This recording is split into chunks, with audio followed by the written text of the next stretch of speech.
دیوالیه شوی یم لالا رانه جوړ شوی دی سریلانکا رانه جوړ شوی.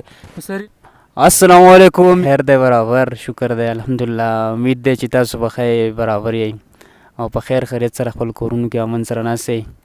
او زه اوس چې کوم دی نو موږ د الله خان صاحب خواله راغلي یو او هغو چې کوم دی نو یو مزاحیه څه شعرونه او غزل وغیره څه لیکلي دي نو زموږ علم خان صاحب نه واورو. انشاءالله تاسو به ترې هم ډېر خوند والی.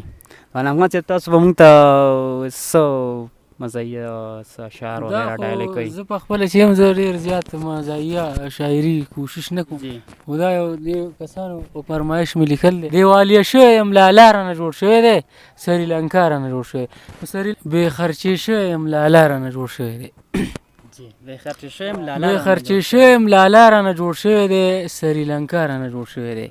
او په کور کې ناست یم بابا رانه جوړ شوی دی سریلانکا رانه جوړ شوی دی.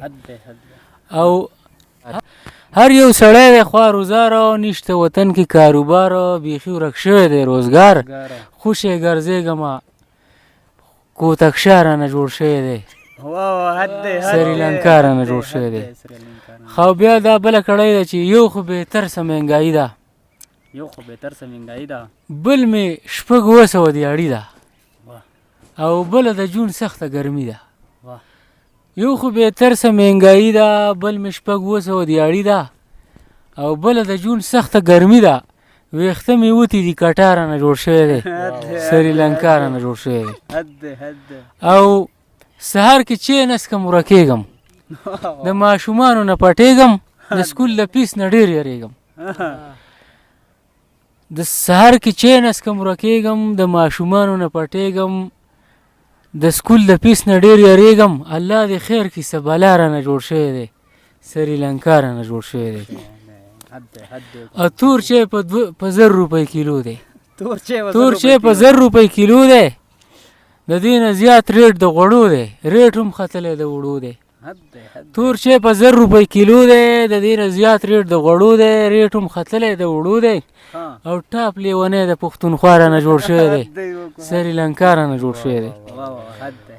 او وی واړه راته قاریږي ښځه مې هر وخت ګورېږي عزت مې ورځ په ورځ کمیږي. لوی واړه راته قاریږي ښځه مې هر وخت ګورېږي عزت مې ورځ په ورځ کمیږي.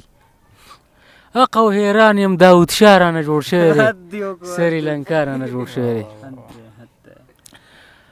او دا بل یو شعر دی پکې چې زمونږ محله کې دکاندار دی سمجي د آی ایم اف پلار دی. زمونږ محله کې دکاندار دی سم د آی ایم اف پلار دی. د ده کاته سم کولمتار دی. د 60 نه 600 کې چاړه رانه جوړ شوی دی سریلانکا رانه جوړ شوی دی. زمونږ محله کې دکاندار دی سم د آی ایم اف پلار دی. د ده کاته سم کولمتار دی. د 60 نه 600 کړي چاړه رانه جوړ شوی دی سریلانکا رانه جوړ شوی دی. او الله دې د خیر کړي علم خانه دلته قصه ده ډېره ورانه خپې سپکوه د پاکستانه. الله دې خیر کړي علم خانه دلته قصه ده ډېره ورانه خپې سپکوه د پاکستانه. او سیب ملنګ د پیر بابا رانه جوړ شوی دی سریلانکا رانه جوړ شوی دی. الله دې خیر کړي علم خانه دلته قصه ده ډېره ورانه خپې سپکوه د پاکستانه. هغه ملنګ د پیر بابا رانه جوړ شوی دی سریلانکا رانه جوړ شوی دی.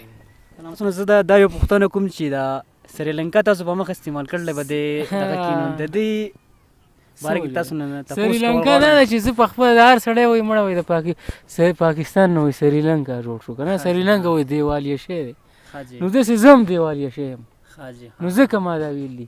په دې کې ما دغه دی دا پکې هم اوله کې زما خیال دا هم وه خو بیا مې بدله کړه چې دیوالیه شوی یم لالا رانه جوړ شوی دی سریلانکا رانه جوړ شوی دی.